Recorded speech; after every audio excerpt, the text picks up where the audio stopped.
Ken kılgan nersengden gelinimdi ken kıla görbe. Bak ber. Бир гана Кыргызстандан эмес, жалпы СССРдин сыйлыгын алган залкар жазуучу Түгөлбай Сыдыкбеков жана актер Советбек Жумадыловдун 110 жана 90 жылдыгына арналган иш-чара 2 күнгө созулду. 23-июль күнү финалга чыккан командалар ойношуп, сынактардын жыйынтыктары чыгып, оюндар уланды. Алардын бири ат чабыш оюну болду. Кунан чабыш, жорго салдыруу, Аламанбайга ат чабыш, чоң ат чабыш бул. Жана кыргыз аттарынын ат чабышы. Бисембе кыргыз жылкылары кийинки учурда аргындашы, тазагандуу англис, жаңгыла англис, араб тукумундагы жылкылар көбүрөөк каптап баратат да. Ошо кыргыз күлүктөрүн сактап калалы, анан кыргыз күлүктөрүнүн ортосунда жарыш болсун деген 4 тур ат чабыш оюну өттү. Там были такие красивые лошади, и там мальчики наверху играют. Это все означает, что с детства они учатся на лошадях ехать. Коңшу өлкөлөрдөн келген коноктор Каркыра жайлоосуна гана эмес, бүткүл Кыргызстанга жана кыргыздын улуттук оюндарына аябай суктанышты. Такие места, вот, мы не думали, что в Кыргызстане есть такие красивые места, горы. Все классно здесь. Спасибо за гостеприимство. Кыргыз күрөшү боюнча мелдештер 2 салмак категориясы боюнча өтүп, ага 70тен ашуун балбан катышты. Жыйынтыгында 2 балбанга автоунаа берилди. Баш байгеге 70тен ашуун ат катышып, Кара кыз аттуу күлүгү ээлеп, ага баш байгеге коюлган автоунааны өлкө башчысы Садыр Жапаров өзү тапшырды. Ушул баш байгени утуп алган Жалал-Абад областынын Сары-Челек федерациясынын президенти Керимбеков Нурбектин Карагыз деген күлүгү болду. Карагыздын ээси Керимбеков Нурбек, саяпкери Сыргак уулу Изат, чабандеси Айылчы Байел.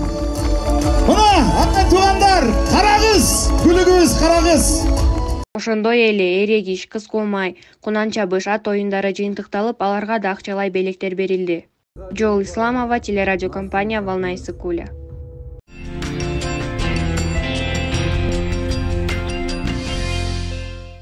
Иштин составы тизилди. Баяндаган Минсар майору Кадырбеков, Бекитов.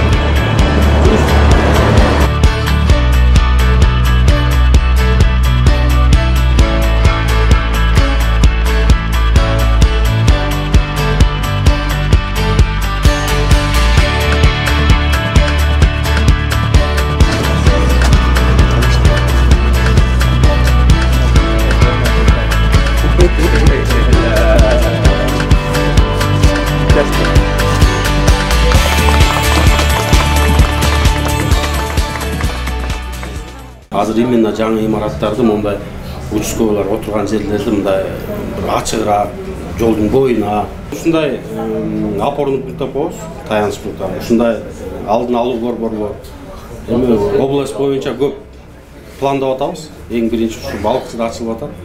Азыр Караколдо ачабыз. Анан райондун рай центрлеринде да ушундай.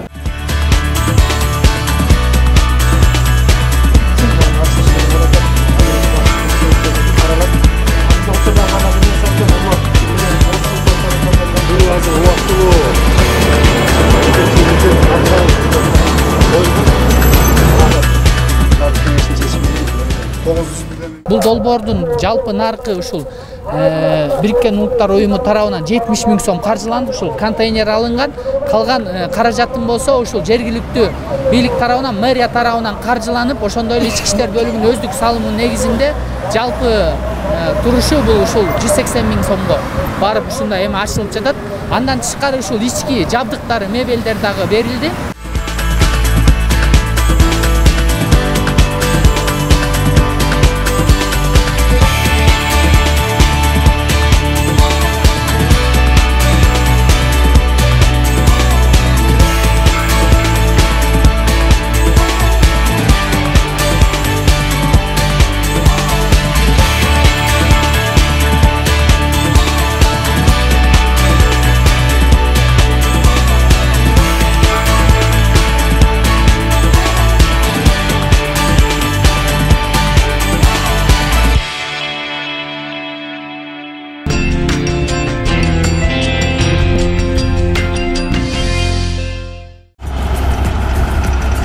2022 жылга карата Каракол шаарынын жолдоруна капиталдык оңдоп түзөө иштерин жүргүзүү үчүн мамлекеттик казнадан 240 миллион сом бөлүнгөн.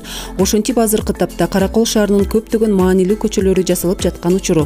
Анын бири Пржевальск көчөсүндөгү Күчүковадан Кутманалиевага чейинки аралык толук бүтүп, ал эми калган бөлүгү жасалууда. Азыркы убакта Кутманалиева көчөсүнөн Гебзе көчөсүнө чейинки аралыкта асфальт салынып жатат. Жана Ленина көчөсүнөн аркы мостко чейинки аралыкта азыркы убакта ошо даярдоо иштери жүрүп жатат. Анда кандай биз эми асфальттарын сейрип, дорожный тротуарный бордюрларын койдук, лотокторун коюп, турбаларын койдук. Азыркы оңдолуп жаткан көчөлөр 1976 жылдары салынган. Ушу Пржевальск көчөсүндө кызыл чийинден чыккан мыйзамсыз курулуштар көп болчу. Аларды алып белгилүү чекке чейин тазалап, андан кийин таза суу жана саркындуу суу акчу түтүктөр орнотулган. Өзүбүздүн кыргыз болгондон кийин, кыргыз мамлекетине жол салып аткандан кийин Кытайларга караганда качество жагынан Кытайлардан калышпайт. Жакшы десем жаңылышпайм да.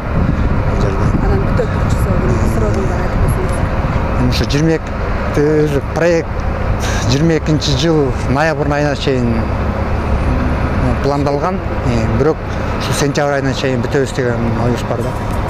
Аталган көчөнүн узундугу 2045 метрди түзөт. Куруу ишинин сметалык баасы 121 миллион сом. Бул жерге жаңы тротуарлар, машина токтотуучу тилкелер курулат. Жана жолду куруу иши аяктаганда жол боюна шамдар орнотулуп, таштанды салчу челектер коюлат. Чолпон Мурзалиева, ТРК Волны Ысык Куля.